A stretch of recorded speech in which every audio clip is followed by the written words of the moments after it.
السلام علیکم ویورز، میں ہوں آپ کا میزبان حکیم محمد حذیفہ اور آپ دیکھ رہے ہیں ہمارا یوٹیوب چینل عارفی دارالشفا۔ ویورز، آج ہم بات کریں گے قبض کے بارے میں۔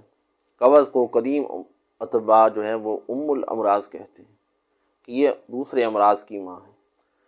قبض جو ہے حقیقتاً بہت سارے امراض کو جنم لی تھی، اس لیے قبض کا علاج بہت ضروری ہے۔ بعض لوگ اس حوالے سے بہت پریشان ہوتے ہیں کیونکہ وہ علاج کروا کے میڈیسن کھا کے تھک چکے ہوتے ہیں، لیکن قبض ان کی جان نہیں چھوڑتی۔ اس کی وجہ یہ ہے کہ آج ہماری خوراک کے اندر ایسے عناصر شامل ہو چکے ہیں جو قبض کو جانے ہی نہیں دیتے۔ قبض کے علاج کے لیے ہمیں سب سے پہلے اپنی خوراک پر نظر ثانی کرنا ہوگا۔ آج ہم چند چیزوں کے بارے میں ذکر کریں گے جن کے ذریعے قبض پیدا ہوتی ہے تاکہ ہم ان سے اجتناب کر سکیں۔ سب سے پہلے نمبر پہ تلی ہوئی اشیاء جو ہیں، تلی ہوئی اشیاء ہمارے لیے قبض کا باعث بنتی ہیں، تو تلی ہوئی اشیاء سے آپ اجتناب کریں۔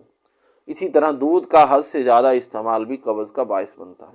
دودھ آپ روزانہ 1 گلاس لے سکتے ہیں، لیکن اب جب آپ حد سے زیادہ استعمال کریں گے تو یہ چیز قبض کا باعث بن سکتی ہے۔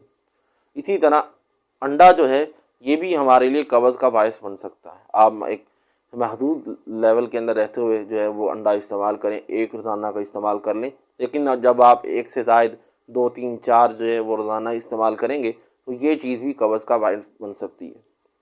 اسی طرح فاسٹ فوڈ جو ہے یہ چیز بھی ہمارے لیے قبض کا باعث بن سکتی ہے، تو آپ لوگ قبض سے بچنے کے لیے فاسٹ فوڈ کا استعمال بھی چھوڑ دیں۔ میں آپ کو ایک چھوٹا سا نسخہ بھی بتا دیتا ہوں جو کہ قبض کے لیے انشاءاللہ فائدہ مند ہوگا۔ آپ کو اس کے لیے 3 چیزیں چاہیے ہوگی۔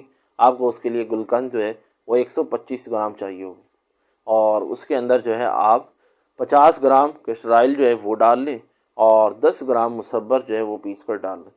اسے آپ مکس کریں اور 1 چمچ رات کو سوتے ہوئے استعمال کریں تو یہ چیز بھی آپ کے لیے ضدی سے ضدی قبض کے خاتمے کا باعث بنے گی۔ آپ میں سے جو بھائی بنا کر استعمال کریں، انہیں جو بھی رزلٹ ملے ہمیں کمنٹ باکس کے اندر ضرور بتائیے گا۔ مزید ایسی ویڈیوز دیکھنے کے لیے ہمارے یوٹیوب چینل کو سبسکرائب کیجیے، فیس بک پر ہیں تو ہمارے پیج کو لائک کیجیے تاکہ نئے آنے والی ویڈیوز کا نوٹیفیکیشن بھی آپ تک پہنچتا رہے۔ ویڈیو پسند آئے تو لائک بھی کیجیے گا۔ اجازت دیجیے اپنے میزبان حکیم محمد حذیفہ کو۔ السلام علیکم۔